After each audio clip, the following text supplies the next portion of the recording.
네, 시사포차 오늘도 문을 열었습니다. 김재섭 국민의힘 서울도봉갑 당협위원장, 곽우신 오마이뉴스 기자, 이종훈 시사평론가 스튜디오에 나오셨습니다. 어서 오십시오. 안녕하세요. 안녕하세요. 네, 지금 유튜브에 또 뉴스아이키 검색해 보시면 실시간 생방송 화면 만나실 수 있고요. 댓글로 의견이나 질문 남겨주시기 바랍니다.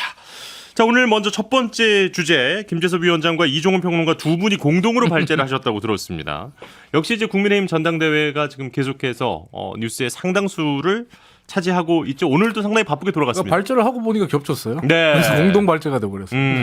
뭐 오늘도 정말 다양한 뉴스가 좀 나왔어요. 네, 오늘 진짜 뭐 초 단위로 분 단위로 뉴스가 계속 업데이트가 돼가지고 예. 지금 방송 들어오기 전에도 몇 가지 기사들을 보고 왔는데 장제원 의원, 그러니까 친윤의 핵심이라고 불리는 장제원 의원이 예. 나경원 의원에게 직격을 했습니다.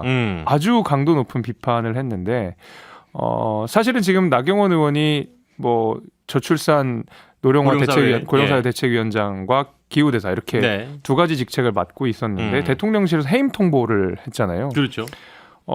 국면이 완전히 달라진 것 같아요. 그 전까지는 이게 사표를 반려하고 이런 것이 나경원 의원의 퇴로를 만들어 주려고 하는 것이 아닌가라고 생각했는데 예. 이제는 아예 강을 건넌 것 같다. 대통령실과는 강을 건넜고 그 대통령실의 기조에 맞춰서 친윤의 핵심이라고 할 수 있는 장제원 의원 역시도 나경원 의원을 반윤 내지는 최소한 비윤 정도로는 딱 포지셔닝을 해놓고 나서 전당대회에서의 기싸움을 사전 제압을 좀 하는 상황이다 이렇게 보입니다. 뭐 말씀해 주신 것처럼 나경원 전 의원이 오늘 오전이었죠. 예, 네. 저출산 고령사회위원회 부위원장직 그러니까 사의 표명을 했다는 나왔었는데 사직서를 오늘 공식적으로 오늘 오전에 냈고요. 대통령실은 과연 언제 대응할 것이냐, 이 시간이 좀 길어지지 않을까 이런 생각 어제까지만 해도 그 말씀을 드렸었는데 오늘 오후에 곧바로 해임을 시켰습니다. 네. 여기서 좀 저는 주목했던 것이 사표 수리가 아니라 해임. 요것도 조금 차이가 좀 저는 뉘앙스에 느껴지던데요. 이건 뒤끝 장렬이에요. 어. 뒤끝 장렬이고 나경원 전 의원을 가만두지 않겠다라는 강한 의지가 들어있다라고밖에 볼 수 없는 건데 무슨 말이냐면 예. 실제로 나경원 전 의원이 그 사의를 표명했을 때 대통령실에서는 실물이 없다. 예. 그러니까 사직서가 아닌 뭐 사의를 뭐 문자로 보내 이런 거 말고 뭐 사표를 들고 와라 이런 식으로 얘기를 했단 그러니까 말이에요. 처음에는 들은 바 없다 했다가 네. 문자로 통보했다. 이제 네. 이렇게 갔으니까 직접 가져와라. 예. 실물을 갖고 와라. 예. 사직서를 갖고 와라. 그래서 사직서를 냈다. 이러니까 이제 와서 오후에 바로 해임이 들어갔는데 이게 가만두지 않겠다는 뜻이라는 게 뭐냐면 본인이 사표를 내고 나오는 것과 예. 해임되는 거는 천지 차이죠. 음. 특히 이제 공무원 같은 경우에 해임은 공무원의 중징계에 해당하거든요. 그러니까 이거 쉽게 말하면 자른 거. 잘랐고 대통령실은 나경원 전 의원을 중징계했다라고 음. 볼 수 있는 거예요. 그러니까 나경원 전 의원에 대해서 어떻게 보면 대통령실이 오늘 그러니까 뭐 한마디로 말씀드리면 그 자신들의 입장 정리를 완전히 끝내고 예. 대응까지 다 나섰다라고 볼 수 있는데 입장 정리라고 하면 나경원 전 의원은 뭐 대통령실의 만류에도 불구하고 출마를 할 것 같다. 전당대회 출마를 할 것 같다. 예. 그렇다면 아예 싹을 잘라야 된다. 라고 생각을 한 것 같아요. 그 정도까지 좀 강하게 저는 그렇게 보시는군요. 보는 이유가 뭐냐면 대통령실에서 해임이라고 하자마자 아까 김재섭 위원장도 얘기했지만 친윤의 핵심이라고 할 수 있는 장제원 의원이 SNS와 기자 인터뷰에서 네네. 아예 나경원 의원을 반윤의 우두머리, 분탕질이나 하는 사람, 이준석, 유승민과 똑같은 사람 이렇게 포지셔닝을 해버렸거든요. 예. 이거는 사실 장제원 의원과 대통령실 뭐 그리고 친윤들의 교감 없이는 이 정도까지 일어날 수 없는 일이죠. 강한 발언은 네. 좀 어렵다. 고고한 척 친윤을 가장하는 반윤의 우두머리다. 뭐 이 정도. 이 멘트는 참 상당히 강하죠. 예. 곽우신 기자께서는 또 여장 네. 출입 기자시니까 어떻게 또 좀 오늘 얘기 어떻게 들으셨습니까? 일단 지금 나경원 전 부위원장이죠. 이제 전 예. 부위원장 측에서는 조금 이제 당황한 기류들이 있는 것 같습니다. 그러니까 이제 약간 사직서를 사실상 실제로 제출하겠다고 했을 때부터 이제 대통령실에서 받아들일 거라는 건 어느 정도 예상된 수준이었는데 메시지가 이렇게 강경하고 빠르게 나온 거에 대해서는 좀 예측이 어려웠다라는 거죠. 특히나 이게 대통령실이 톤이 계속 바뀌었던 게 처음에는 뭐 대단한 실망이고 유감이고 새빨간 거짓말이라고 이러다가 예. 갑자기 또 윤석열 대통령께서 또 나경원 부위원장에게 애정이 있고 그러니까요. 애정이 커서 이렇게 해서 맡았으면 좋겠고라고 했는데 다시 또 해임. 근데 그것도 재밌는 게 이 저출산 고령사회의 부위원장만이 아니라 예. 유엔 기후환경대사까지 같이 그렇죠. 해임했어요. 이건 예. 사실 사직서를 제출한 것도 아니고 사의 표명을 한 것도 아니잖아요. 이 헝가리 제도 관련 언급한 것 때문에 저출산 고령사회의 부위원장으로서 심려를 끼쳐드려 죄송하다고 이 부분에 대해서 사의를 표명했던 거였는데 말이죠. 예. 그 예. 말은 결국 아까 이종훈 평론가께서 잘 얘기해 주신 것처럼 일종의 이제 불명예 제대를 시켜버린 건데 그렇기 때문에 지금 대통령실의 이렇게 확고한 메시지는 당내에 소위 친윤 성향의 의원들 혹은 친윤이 되고 싶어하는 의원들에게는 명확한 메시지가 된 거죠. 그래서 장재원 의원을 필두로 해서 오늘 박수영 의원도 그렇고 예. 굉장히 좀 강한 식의 메시지가 쏟아져 나오고 있는데 결과적으로 김기현 의원 표를 한 표도 못 가져가게 하겠다. 이렇게 볼 수 있겠죠. 그러니까 사실 지금 물밑에서는 계속해서 의원들이 표 계산도 하고 어느 당협이 어디를 지지하고 당원들 어느 정도 규모 나올까를 계산기 두드리고 있을 텐데 예. 최소한 김기현 의원이 손해는 보지 않게 하겠다. 이렇게 하는 걸로 보입니다. 사실 이 과정이 어디서부터 시작인가 생각을 해보면 상당히 좀 꽤 오래된 일이잖아요. 이게 처음에 이제 헝가리 씨가 아까 얘기해 주셨던 그 언급에서부터 이게 뭐 정부의 방향과 전혀 맞지 않는다. 뭐 이렇게 가면서부터 더 지금 커지고 있는 모양새인데. 사실 그 이전에 어떻게 보면 그 자리를 네. 안 받았어야 되냐, 대통령실에서 받았어야 줬던 되냐. 이유가 예. 사실 전당대회와 연계해서 해석하던 시각이 많았잖아요. 그렇죠.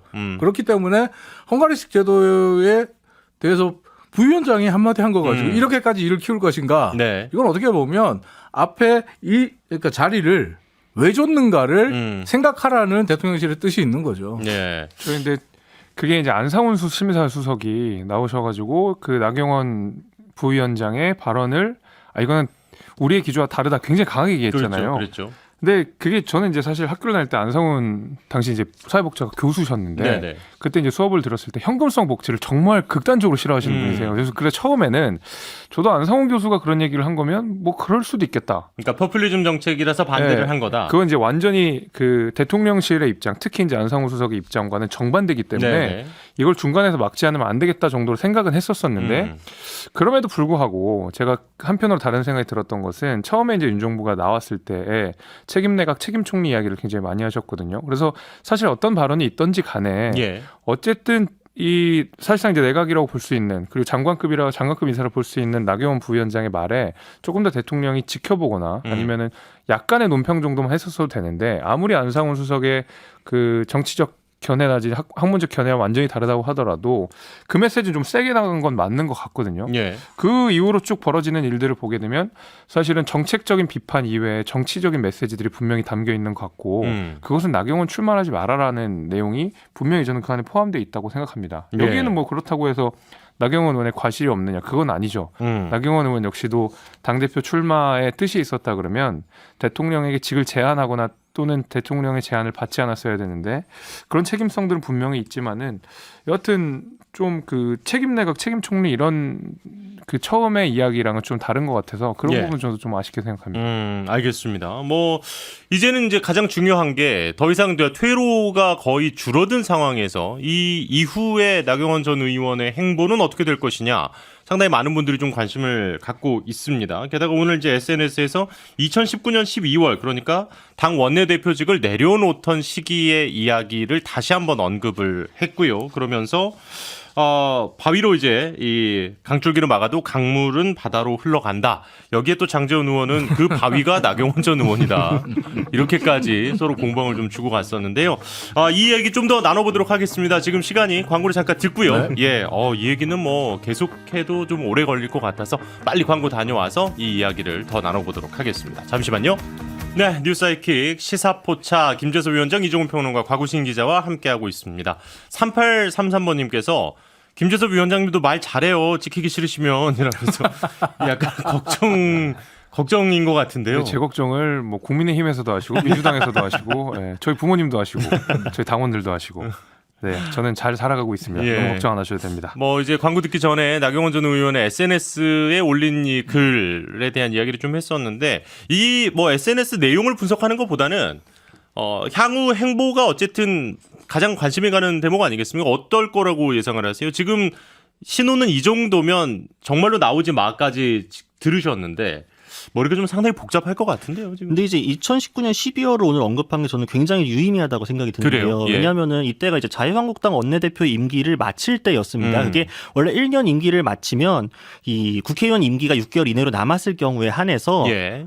연장을 할 수 있습니다. 그래서 그때 나경원 원내대표가 사실은 총선을 앞두고 원내사령탑으로 계속 하고 싶어가지고 의원총회를 소집해뒀어요. 재신임을 묻기 위해서. 예, 재신임에서 허락하면 난 더 하겠다라고 했는데 그때 황교안 대표를 위시한 최고위원회가 비공개 최고위 열어가지고 나경원 그 당시 원내대표한테 알리지도 않고 임기 연장 없다. 결정을 해버린 거죠. 그래서 당시 의원총회에서 일부 의원들이 이거 최고위의 월권이다. 이건 의총에서 결정할 사안인데 라고 반발을 했다가 나경원 원내대표가 쓴 잔을 삼키면서 수용을 하면서 예. 갈등이 더 커지지 않고 막았단 말이에요. 이게 뭐냐면은 근데 나경원 원내대표가 어떻게 기억하냐? 쫓겨나듯 물러나야만 했을 때로 기억을 한다는 거죠. 그러니까 예. 그 당시에 나경원 부위원장은 그러니까 당성이 좀 있는 사람이에요. 지금까지 쭉 본인이 욕심도 있지만 그래도 당이 요구하는 대로 대체로 따라왔던 사람이라는 거죠. 그러니까 예. 이제 홍준표 대구시장이 이제 수양버들이다 이런 식으로 표현할 만큼 그래서 다들 주변에서도 나경원 부위원장 대가 그렇게 센 사람이 아니라서 대통령실에서 이렇게 압박을 하면은 그거를 못 이기지 않을까 이런 해석들이 많았는데 예. 사실 이거는 저는 이렇게 해석합니다. 나 더 이상 그때처럼 쫓겨나도 물러나지 않을 거야. 나 그때처럼 이렇게 친윤한테 밀려가지고 결정하진 않을 거야라고 이전과는 조금 다른 강한 메시지를 우회적으로 드러낸 거다. 저는 이렇게 봅니다. 그 당시를 왜냐하면 그때 본인은 그 후로도 나는 이만큼 당에 충성하는 사람이다. 난 이만큼 당에서 요구하면 내 불이익을 개인적으로 감수하고서라도 하는 사람이라고 어필을 해왔는데 예. 난 더 이상 참지 않겠다. 이런 선언으로 받아들여도 되지 않을까. 어. 지금 마음은 출마에도 방점이 찍혀 있다 봅니다. 곽우신 기자는 지금 이 SNS 글을 또 그런 식으로 네. 해석을 해주셨고요. 이종훈 평론가께서는 어떻게 보셨습니까? 저는 대통령실이 의도했던 바에 지금 정확하게 역효과가 나오고 있다. 역효과가 나오고 있다. 그러고 보는 게 사실 곽우신 기자도 얘기했지만 나경원 전 대표 같은 경우에는 국민의힘의 전신인 뭐 여러 정당의 이름들 뭐 다 거론할 필요도 없이 네. 자신이 그 국회에 입성한 2004년 이후에 본인이 사실 어떻게 보면 자신의 정치적 소신보다는 당의 노선에 맞춰갔어요. 그리고 당의 지지자들에게 맞춰서 행동을 해왔고 그런데 이번 같은 경우에는 어떻게 보면은 그 대통령실에서 뭐 나경원 전 원내대표도 이야기를 했지만은 테러를 열어달라라고 예. 읍소하다시피 했잖아요. 테러를 열어주지 않았어요. 고양이가 쥐를 정말 너무 심하게 몰면 네네. 쥐도 막다른 길에 다다르면 고양이에게 덤벼들 수밖에 없는 상황이잖아요. 그럼 제가 볼 때 이런 상황이 됐다. 그러니까 어떻게 보면 지금 나경원 전 대표 같은 경우에는 이제는 선택이 굴복당하느냐 예. 아니면 본인이 굴하지 않고 자신의 정치를 하느냐 이 두 가지 지금 양자 선택의 기로에 서 있는 상황이란 말이에요. 그렇죠. 근데 정치인이 정말 비참하게 굴복하며 계속 정치를 이어간다. 나경원 의원 정도 되는 그 어떻게 보면 선수가 쌓인 그렇죠. 그리고 경력이 중진이. 쌓인 예. 이 중진이 그런 수모와 굴욕을 당하면서 간다. 저는 유승민 전 대표가 말한 것처럼 지금 나경원 전 원내대표도 마찬가지로 밟아 죽이려고 해도 밟히면서 나아가겠다. 뭐라고 표현할 수밖에 없을 것 같아요. 이제는. 일단 두 분은 상당히 그러면은 더 이상 퇴로가 없기 때문에 이제 당대표 출마를 할 수밖에 없다라는 쪽으로 해석을 하시는 것 같고 김재섭 위원장은 어떻게 보시죠? 저도 출마를 하실 것 같은데요. 그 나경원 대표가 출마를 한다 그러면 메시지는 딱 이걸 수밖에 없다고 생각을 했던 게 예. 반윤을 선포하는 것이 아니라 반윤핵관을 선포하는 방식으로 출마 선언을 하겠다는 생각을 했었거든요. 왜냐하면 뭐 유승민 전 대표 같은 경우에도 사실상 반윤을 하면서 당원들한테 뭐 신임도 잃고 또 뭐 비판도 많이 받고 이런 상황이고 그러다 보니까 오히려 당내 지지율도 더 빠지는 모습들이 좀 보였는데 네. 오히려 당내에서는 이른바 친윤 세력들에 대한 비토도 분명히 있는 거거든요. 그럼 이 세력을 담기 위해서는 나경원 전 의원이 할 수 있는 것은 윤석열 대통령과는 척을 지지 않지만 내가 훨씬 더 윤석열 대통령을 잘 서포트할 수 있는 여당 대표로서의 자신의 입지를 발표하는 방식으로 갈 거고 예. 그러면 당연히 세게 던져야 되는 메시지는 반윤핵관이겠다 생각이 들었는데 마침 오늘 딱 메시지가 그런 메시지였었어요. 예. 윤핵관들 당신이 오히려 윤 대통령에게 더 도움이 안 된다라는 얘기로 굉장히 세게 던졌거든요. 그랬죠. 그 얘기를 저는 보는 순간 이제 출마하시겠구나 생각을 저는 했었고 네네. 그와 별개로 또 당내에서 지금 이런저런 이야기들이 도는 것이 여전히 굉장히 최근까지도 나경원 의원의 전화를 받았던 분들 좀 제법 있는 것 같거든요. 뭐 도와줄 수 있는지 의사를 예, 예. 타진하는 것 그런 거랑은 이제 제반 어떤 실무적인 일들 그다음에 정치적으로 던져야 되는 굵직한 메시지들이 양쪽으로 다 준비가 됐다는 생각이 어느 정도 들고 그렇다 그러면 나경원 의원이 선택할 수 있는 것은 출마밖에 없죠. 그렇다 보니까 이제 반윤핵관을 이제 기치에 걸 수밖에 없다라는 게 이제 김재수 위원장의 분석인데 그렇다 보니까 장제원 의원의 했던 얘기가 그것에 대한 반론을 아주 오늘 강하게 당신은 결국 반윤 후보다 이런 식으로 또 프레임을 만들고 싶어 프레임을 하는 만들고 게 낙인을 찍는 거죠. 반윤의 낙인을 찍은 건데 정말 황당한 건 이래요. 어제까지 그런 얘기 있었습니까? 없었죠. 없었잖아요. 예. 반윤의 수계, 반윤의 우두머리에게 대통령은 부총리급 자리를 줬다. 이렇게 받아들여야 되나요? 아니잖아요. 근데 갑자기 오늘 저는 이건 프레임도 아니고 낙인이에요. 그냥 낙인. 네. 이제 선언한 겁니다. 자, 나경원 왕따 시켜. 나경원이랑 어울리는 사람들 가만두지 않을 거야. 너희들이 알아서 해. 예. 이렇게 저는 선언했다고 봅니다. 야, 공천권을 쥐고 있는 여당의 당대표 전당대회를 앞두고 이렇게까지 여러 이야기가 있었던 적이 있나 싶은. 없어요. 제가 기억하기로는 없어요. 네. 뭐 정당에 오래 몸담아봤지만 이런 일은 없었고 저는 정말 어떻게 보면 김재수 위원장에게 이 시간을 통해서도 여러 번 얘기했지만 그냥 당원 당규에 쓰세요. 윤석열 대통령이 당대표를 정한다라고. 이건 정말 정당 민주주의를 심각하게 훼손하는 부분입니다. 근데 이게 이제 단순히 볼 것은 아닌 게 굉장히 고차방 정식이거든요. 지금 네. 뭐 나경원 대표가 반윤이다 비윤이다 이렇게 돼서 반윤 대 비윤으로 선거구도 간다고 생각하면 굉장히 단순한 접근 방식인 거고 결선 투표제에서 실제로 이게 어떻게 작용할지 모르는 상황이고요. 결선 투표제라는 게 이번에 또 들어왔고 무엇보다도 제가 좀 걱정이 되는 부분은 예. 예를 들면 나경원 의원이 비윤 내지는 반윤의 기치를 들고 저는 그렇게 안 갈 거라고 생각하지만 들어서 설령 당선이 된다 하더라도 지금 당원 당규가 얼마 전에 바뀌었잖아요. 예. 최고위원 몇 명이 사퇴하면 바로 그 지도는 무너지게 돼 있거든요. 그렇게 됐을 때 당내 혼란은 굉장히 심각해질 겁니다. 당대표가 또 비슷한 방식으로 또 비대위가 또 들어서게 되고 근데 그때 비대위가 들어설 때쯤 되면 총선이 이제는 거의 목전으로 그렇죠. 다가왔을 때거든요. 그렇죠.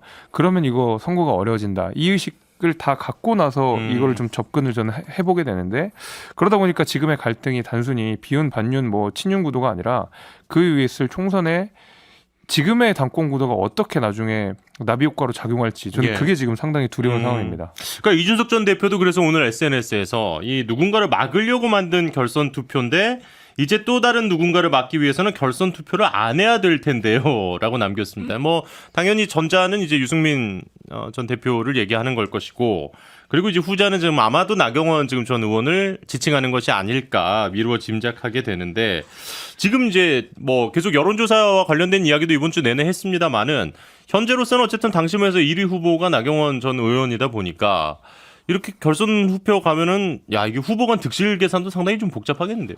복잡하죠. 안철수 의원이 얼만큼 선전을 하느냐도 예. 그 변수로 작용할 수 있고요.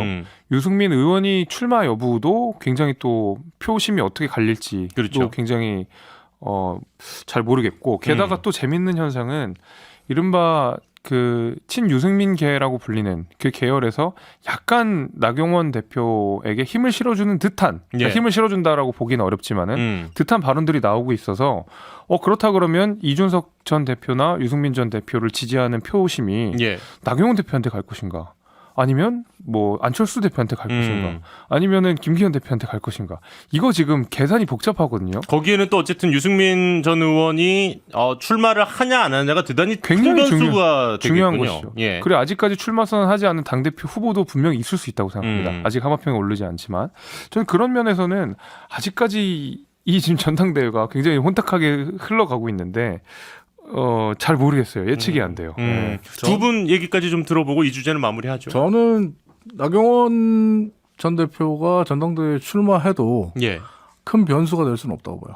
결선 투표까지 뭐 이야기가 나올 정도 큰 변수가 되긴 어렵다고 봐요. 무슨 말이냐면 오늘 이 시간 이후부터 오늘 오후에 대통령실에서 해임 이야기하고 친윤의 뭐 대표라고 할 수 있는 장제원 의원이 나경원 전 대표를 향해서 반윤의 우두머리라고 낙인 찍는 이 순간부터 이제부터는 나경원 전 대표의 지지율은 반토막 이상 납니다. 그렇게 보세요. 저는 30% 지지율을 지금 뭐 형성하고 있는데 30% 초반 형성하고 있는데 15% 이하로 떨어진다고 봅니다. 왜냐하면 지지층이 겹치거든요. 그러니까 대통령을 지지하고 대통령의 그 어떻게 보면 보수 쪽에서도 좀 더 오른쪽에 있는 좀 더 강성 보수라고 할 수 있는 분들이 나경원 전 대표를 지지하고 윤 대통령의 지지와 겹치는 그런 부분들인데 예. 이분들이 그러니까 윤 대통령과 대통령실의 이야기 오도 오늘 들었잖아요. 네네. 그렇다면 이제부터는 철회하겠죠, 지지를. 그래요. 네. 그러니까 지금 현재 그러면 친윤 내지는 이제 대통령실의 이런 발언이라든지 언급이 미치는 영향이 상당히 크다고 지금 보시는 거죠? 저는 크다고 봅니다. 특히 그러니까 유승민 후보라면 예. 영향이 크지 않아요. 네네네. 근데 나경원 전 대표, 나경원 후보가 되면 지지층이 겹치기 때문에 지금 여론조사에서 나경원 후보에게 1위표를 주는 분들이 다 윤 대통령을 지지하는 분들이기 때문에 다음 주에 추이가 상당히 좀 관심이 가는 그런 대목이 돼버렸습니다. 지금 지금 이종훈 평론가께서 얘기해 주신 것처럼 곽 기자님 의견까지 들어볼까요? 저는 조금 생각이 다른데요. 그러니까 예. 이제 용산에서 이렇게 나오는 거는 사실은 당신이 무조건 윤심을 따라올 것이라는 자신감이 있기 때문에 지금 이렇게 하는 겁니다. 그리고 우리가 약간 그렇게 될 것 같다는 네. 게 이제 이종훈 평론가의 그렇게 분석. 낙인 찍으면은 당신 무조건 따라올 거야라는 자신감인데 저는 사실 그러니까 이 정도 규모의 당원 규모로 당신 100%로 국민의힘이 선거를 치러본 적이 없어요. 전당대회를. 예, 그렇기 예. 때문에 내부 구성이 어떻고 비율이 어떤지에 대한 게 사실 잘 알 수 없는 상황이고 그리고 사실 그 지난 전당대회를 돌아봐도 당원들이 상당히 전략적인 투표를 해왔습니다. 네, 그렇기 때문에 네. 당장은 나경원 전 부위원장이 낙폭이 분명히 있을 텐데 그 탄력성을 가지고 저는 분명히 회복하는 모멘텀도 올 것이다. 그리고 그러니까 나경원 전 부위원장을 향해서 단순히 유승민 전 대표까지만큼의 그렇게 반윤 성향은 아니고 윤석열 대통령 자체를 공격하지는 않는데 근데 좀 윤핵관이 너무 호가호위하는 건 싫어라는 그 파이가 좀 분명히 있을 수 있다고 생각하거든요. 거기가 얼마나 결집하느냐. 해서 나경원 전 부위원장이 본인만의 새로운 루트를 개척을 해가지고 이 노선을 가지고 어필을 해본다고 하면은 저는 모른다고 생각합니다. 물론 다음 주 여론조사가 굉장히 중요합니다만 네네. 설 전까지는 좀 추이를 봐야 된다. 알겠습니다. 예. 뭐 이제 3월 달까지 거의 이 뉴스는 계속 저희가 다룰 수밖에 없는 그런 상황이 돼 버려 가지고 그러니까 당원 100%가 돼서 흥행이 안 된다라는 얘기만 했는데 예. 오히려 더 흥행이 될 것 같아요. 그러니까 근데 이제 이게 과연 이 컨벤션이 되게 긍정적인 컨벤션 효과인지가 이제 아마 국민의힘 쪽에서는 좀 걱정이 되실 것 같긴 하는. 장르는 느와른 것 같은데 네. 여튼 노이즈 흥행을 할것 마케팅도 같습니다. 이런 노이즈가 없어요. 네. 알겠습니다. 자, 그럼 두 번째 주제 넘어가 보겠습니다. 두 번째 주제 곽우신 기자가 준비해 오셨습니다. 어떤 내용인가요? 네, 오늘 경찰청 특별수사본부가 12구 참사 관련 수사를 74일 만에 종결을 하면서 그 결과를 발표를 했죠. 네. 그래서 이제 이임재 전 서장, 박희원 구청장을 포함해서 6명 구속, 17명 불구속 송치로 마무리가 될 것으로 보입니다. 네. 그러면서 국정조사 특별위원회도 사실상 활동이 마무리가 된 상황인데요. 지금 한 번의 분기점이 왔습니다. 이 12구 참사와 관련해서 국회는 그리고 경찰과 검찰이 어떤 선택을 할지요. 그래서 지금 이 상황에서 한번 점검을 해보고 이 수사 결과가 향후 전국에 또 어떤 영향을 미칠지 그리고 과연 유가족분들이 아직 가슴에 맺힌 분들이 많으신데 이걸 어떻게 정치가 해결할 수 있을지 잠깐 논의를 해보려고 합니다. 어제 이제 뉴스 하이킥에서도 유가족의 목소리를 저희가 전해드리기도 했었는데 일단은 이제 말씀해 주신 것처럼 특수본에서 뭐 이상민 행정안전부 장관, 오세훈 서울시장 그리고 이제 윤희근 경찰청장 이른바 가장 이제 위에 있는 분들은 다 무혐의 처분을 했단 말이죠. 그래서 어떻게 생각하느냐 이것에 대한 의견도 아주 극명하게 좀 나뉘고 있습니다. 주호영 국민의힘 원내대표는 책임이 있을 때 잘라야 꼬리 자르기지 뭐 법적 책임이 없는데 무슨 꼬리 자르기냐 이런 주장도 있었고요. 예, 어떻게 보셨는지 궁금합니다.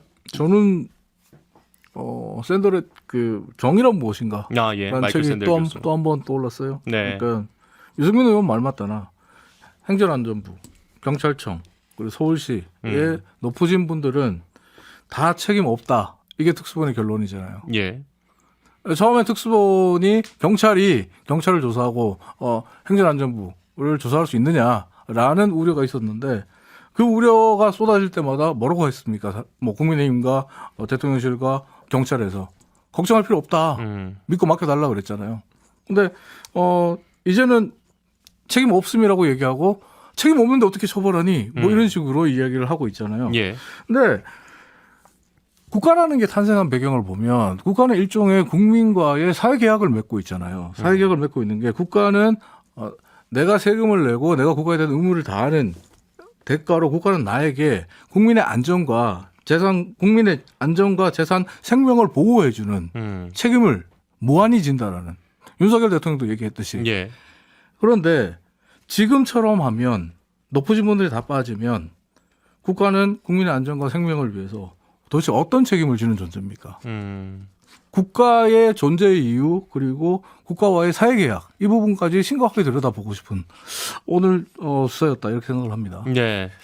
근데 이제 특수부는 그러니까 법적 책임을 가리는 기관이지 정치적 책임을 가리는 기관은 아니라는 점을 먼저 우리가 전제를 하고 이야기를 해보면 사실은 예를 들면 이상민 행안부 장관에게 정치적 책임이 없느냐, 정치적 책임이 있죠. 근데 법적 책임이 있느냐 이렇게 물어보면 어렵습니다. 왜냐하면 재난안전법을 들여다봐도 행정안전부 장관은 기본계획을 수립하게 되어 있고 그 기본계획을 구체적으로 어떻게 실현하고 위임받아서 하느냐는 과경단체장과 그다음에 기초단체장, 특히 이제 기초단체장에게 다 몰려 있기 때문에 그 위임 사무가 기초단체장 차원에서는 법적 책임을 질 가능성이 좀 높다고 보긴 봤어요. 그러나 기본 계획을 수립하는 책임이 있는 책임 정도가 있는 행안부 장관이 이번 사태에 대해서 전적으로 법적인 책임을 진다는 것은 사실은 저는 좀 어렵다고 생각이 들었습니다. 정치적 책임도 안 줬잖아요. 그러니까 죄형 법정주의라는 거는 말 그대로 법에 명시되어 있는 것만 처벌할 수 있다는 게 우리 헌법의 대원칙이거든요. 저는 네. 그런 의미에서는 아마 법적인 책임은 좀 어려웠을 거다라는 생각이 들었는데 말씀 주신 대로 정치적 책임이 없다는 부분은 문제 지적을 할 수 있는 거죠. 그거는 저는 정치적 책임은 어떤 방식으로든 사후적으로도 좀 질 필요가 있다고 생각이 됩니다. 대국민 사과 제대로 된 대국민 사과도 아직까지 보지는 못한 것 같아서 약간 그런 부분에 대한 또 지적이신 것 아니 같고요. 그러니까 뭐냐면 뭐 재형 법정주의 얘기하시고 다 얘기했는데 그러니까 이게 윤석열 정부가 말하는 법치주의고 이게 윤석열 정부가 말하는 정의와 상식이고 공정이면 국민들은 실망할 수밖에 없다는 겁니다. 그러니까 사실은 예를 들면 사법부에서 어떤 판결문을 내놓는다고 하더라도 물론 거기에 이제 유죄냐 무죄냐 형량 이런 것도 굉장히 중요하지만 예. 설사 무죄를 내더라도 어떤 부분에서 정상 참작이 되고 어떤 부분에 분명히 어떤 도의적이나 정치적 책임이 있음을 언급하는 경우들이 상당히 있거든요. 그러니까 사실 그 판결문을 뜯어보게 되면은 사법부가 어떤 고민을 했는지가 드러나고 그것이 당사자들에게 받아들이는 게 아마 다를 겁니다. 근데 단순히 그냥 물론 김재섭 위원장께서 말씀 주신 데 저는 어느 정도 동의하는데요. 법적 책임을 엄밀하게 묻는 건 좀 어려울 수 있어요. 근데 지금 유가족들이 법적으로 지금 저 사람들이 형사처벌 하라라고 요구를 하는 게 아니거든요. 그러니까 경찰청 특수본의 이번 수사 결과는 하나의 수사를 끝내는 것이 아니라 어떤 수사의 시작이어야 된다고 생각을 합니다. 그러니까 이번 12구 참사 진상규명과 관련해서 진상을 규명하기 위한 어떤 일종의 밑그림을 그려놓고 여지를 남겨놓고 이런 부분들은 해결이 됐지만 이런 부분은 좀 미안으로 남겨둔 채 다음 단계로 넘어갈 수 있는 정도로만 해뒀다고 하더라도 예. 유가족들이 이렇게까지 울분을 토하지는 않았을 텐데 사실상 이렇게 경찰청이 그냥 법적으로는 책임 없는데요 라고 결론을 내리니까 바로 국민의힘이 나오는 반응이 법적인 책임이 없다는데 무슨 책임을 지냐 어떻게 하냐라고 나오잖아요. 결과적으로 여권에서 일종의 면피용으로 면죄부를 스스로 부여하는데 경찰청 특수본 결과가 악용될 소지가 있다. 그리고 실제로 어느 정도 그런 게 있기 때문에 저는 이런 부분에 대해서 좀 많이 아쉽다는 평가를 할 수밖에 없다. 네, 제가 국정조사 전반에 관해서 드는 우려사항은 예. 지금도 약간 우리 이야기의 흐름이 정말 책임자들을 다 처벌해야 된다는 방식이 어느 정도 깔려 있잖아요. 전제가 잘려 있고 그런 식으로 국정조사가 이루어진 것 같거든요. 법적인 책임 누가 있냐, 정책 책임 누가 있냐, 책임 소재로 규명하는 곳에 국정조사의 모든 리소스가 다 쏟아진 느낌이긴 한데 저는 국정조사가 끝났는데 정말 많은 사람들이 처벌 내지는 뭐 벌금을 받든 뭔가 형사적 처벌을 받았다면 그건 잘못된 국정조사라고 생각하거든요. 예. 왜냐하면 국정조사 방향 자체가 형사처벌로 귀결이 돼버리면 이번에 국정조사에서 봤다시피 저 책임 없습니다로 일관하게 됩니다. 그러니까 실제로 처벌과 처벌받지 않는 그 회색지대가 분명히 있고 이 회색지대가 사실은 원인 규명과 재발 방지 핵심이거든요. 예. 근데 다들 처벌을 하겠다. 최대한 많은 사람을 처벌해서 다 감옥에 넣겠다는 방식으로 가게 되면 최대한 법적 책임을 제지 않는 방식으로 나 책임 없습니다. 내가 알 수 있는 정보도 내가 이야기해야 되는 정보도 다 감춰버리거든요. 은닉해버리고 은폐해버리고. 저는 그래서 국정조사 자체가 방향성이 다 처벌해야 되고 이 사람들 다 감옥에 보내야 되고라는 방식이면 재발 방지 못한다는 생각이 있어요. 그래서 국정조사 방식이 이렇게 가서는 안 된다는 생각은 저는 갖고 있습니다. 아니 네. 근데 책임 있는 사람들에게 책임을 물을 수 없는 방식으로 어떻게 재발 방지를 약속합니까? 아니요, 일단 원인을 규명을 해야 되는데 아, 이번에도 원인 규명을 보시면 하는 데서 다 지금 모른다고 하고 나는 책임 없다고 하고 그러니까 하잖아요. 그 얘기도 얘기를 해도 되는 예전에 부분을 제가 가지고. 말씀드렸잖아요. 예전에 제가 이 자리에서 김재섭 위원장에게 이상민 장관 같은 경우에서는 국정조사가 시작되기 전에 정치적 책임을 지고 물러나는 게 맞다라고 했을 때 행안부 장관으로 국정조사에 임해야 된다면서요. 그럼요. 그랬을 때 제가 그랬잖아요. 거기서 그럼 은닉하거나 모르세라고 하면 어떡하냐. 그럴 리 없다고 하셨잖아요. 그렇죠. 근데 이번에 그렇게 했나요? 아니요, 이상민 장관 얘기는 그렇게 접근하시면 안 될 것 같고 저는 분명히 행안부 장관 자리로 거기 가서 있어야 된다고 생각해요. 근데 제가 지금 말씀드린 거는 다들 처벌을 하겠다, 법적인 처벌을 지게 하겠다, 어떤 잘못이 있는지 시시비비를 가려내겠다라는 방식으로 가서 이 사람들 다 감옥으로 보내자 그러면 계속 은폐 동기를 강화하는 방식으로 간다는 얘기예요. 당연히 이상민 장관은 민간 신분이 아니라 행안부 장관으로 그 자리에 앉아 있어야죠. 좋습니다. 뭐 이거는 의견이 같으실 거라고 생각하지는 않고 저도 일부러 제가 최대한 개입을 하지 않고 그냥 이분들이 얘기하시는 내용을 좀 함께 들었는데 이 주제를 또 발제하신 곽우신 기자 네. 어쨌든 남은 과제가 또 중요하지 않겠습니까? 저는 어제 되게 좀 가슴 아팠던 것이 정부가 유가족을 만나서 제대로 된 사과를 한 적이 없다라는 걸 유가족이 직접 얘기를 하셨단 말이죠. 이런 부분들 어떻게 좀 해야 될까요? 뭐 사실 뭐 정부에 지금 기대하는 건 별로 없고요. 뭐 지금까지도 안 했는데 앞으로 뭐 하겠습니까? 근데 이제 지금 유가족분들이 요구하고 있는 거는 별도의 권한을 가지고 있는 이 조사 기구를 구성을 해서 예. 더 내밀하게 들여다보자. 그러니까 아까 말씀드린 것처럼 이번 국정조사와 특수본 수사 결과, 이 국정조사 보고서 채택이 되고 나면 이 결과를 다음 단계의 진상규명을 위한 준비 단계로 삼자라는 이야기거든요. 근데 예. 지금 당장 국민의힘에서 얘기하고 있는 거가 세월호 참사와 비교를 하면서 아니 세월호 참사도 9번이나 해가지고 뭐 사참위도 꾸리고 뭐도 했는데 예. 나온 게 없지 않느냐. 사회적 비용만 소모됐다. 그런 전철을 따르면 안 된다라는 식으로 부정적인 뉘앙스로 이야기를 합니다. 근데 저는 사실 굉장히 좀 전제가 잘못된 거라고 생각이 드는데요. 맞습니다. 세월호 참사 관련해가지고 오랫동안 많은 비용과 인력을 쏟아부었지만 그거에 비해서 투여 대비 좀 결과가 아쉬운 부분들은 분명히 있습니다. 근데 이게 왜 그랬냐. 참사 초반에 정부가 제대로 밝히지 않고 정보를 가리고 회피했기 때문에 그 골든타임을 놓쳐가지고 진상규명이 제대로 이루어지지 못해서 그 사회적 비용을 소모하게 된 거거든요. 그 책임도 결국 당시 박근혜 정부 여당에게 있습니다. 그러면 지금 여당도 마찬가지로 그때의 전철을 밟지 않기 위해서 더 빨리, 더 정확하게, 더 완벽하게 조사기구를 꾸리고 유가족분들의 목소리를 들으면서 어떻게 하면 조금 더 진상규명에 가까이 갈 수 있을까. 그래서 재발 방지와 책임자 처벌을 위해서 뭘 할 수 있을까. 이 테이블에 적극적으로 나와야 되는데 특검 좀 그런데 또 유가족들에게 뭔가 권한을 주는 건 이런 기류가 벌써부터 나오게 되면은 당장 일반 시민들이 보았을 때도 지금 이 정부도 유가족들을 보듬어주는 정부가 아니구나. 이렇게 봐드릴 수밖에 없잖아요. 뭐 무엇보다도 이럴 때 제일 중요한 건 이제 유족들이 원하는 방향대로 물론이죠. 예, 그런 방향대로 무언가가 좀 진행이 됐으면 좋겠는데 그렇지 좀 아직까지는 그런 모습들이 많이 보이지는 않아서 안타깝다. 이런 또 곽 기자님의 의견도 잘 들어봤습니다. 뉴스사이킥 우리 청취자 여러분들께 한 가지 아쉬운 소식을 전해드리게 됐는데요. 뉴스사이킥 개편으로 이 시사포차 코너가 오늘이 마지막이라고 하더라고요. 금요일마다 늘 함께 해주셨는데 이 세 분, 우리 청취자 여러분들께 인사하실 수 있는 시간 드리겠습니다. 네, 시사포차 하면서 너무 재밌었어요. 음. 사실은 어떻게 보면 우리 김재섭 위원장 국민의힘의 의견을 정말 억지를 부리다시피 주장하시는 분들도 계신데 방송 패널 중에 보면 하지만 김재섭 위원장은 굉장히 합리적으로 또 이야기를 해주시면서 다 쓰시면 다음 분 할 얘기 시간이 없어요. 즐거웠습니다. 네, 감사합니다. 네, 곽 기자님. 네, 사실 제가 여기저기 깔짝깔짝 나오기는 하는데 대부분 이제 뉴스 브리핑을 하러 나오지 이렇게 코멘테이터로 나오는 경우는 별로 없거든요. 그래서 굉장히 즐겁고 재밌고 신나는 시간이었습니다. 가끔 조금 제가 선을 넘긴 했지만 청취자들께서 양해를 해주시면 좋겠고요. 저도 감정이 있어요. 근데 특히나 인연이 있던 분들과 함께해서 너무 즐거웠고 다음 주부터 신장식의 뉴스하이킥도 많이 사랑해 주시면 감사하겠습니다. 마지막으로 김재섭 위원장. 제가 요새 별명이 도나스입니다. 도나스. 도봉이 나온 스타. 그래서 도나스 김재섭이라고 불리는데 거기에 8알은 뉴스 하이킥이었다고 생각하고 이종훈 형님, 곽우신 기자 워낙 또 좋으신 분들이고 제가 많이 배워가지고 이 금요일 저녁 늘 불금을 같이 보낼 수 있어서 그동안 감사했습니다. 네. 이렇게 또 소중한 세 분이 함께 했던 이 시사포차 오늘로써 일단 영업 종료를 합니다. 다시 또 좋은 곳에서 만날 수 있었으면 좋겠고요. 두 분은 좀 더 있다 가신다는 얘기도 제가 잠깐 들려서 자, 여기서 일단 마무리하겠습니다. 고맙습니다. 감사합니다. 57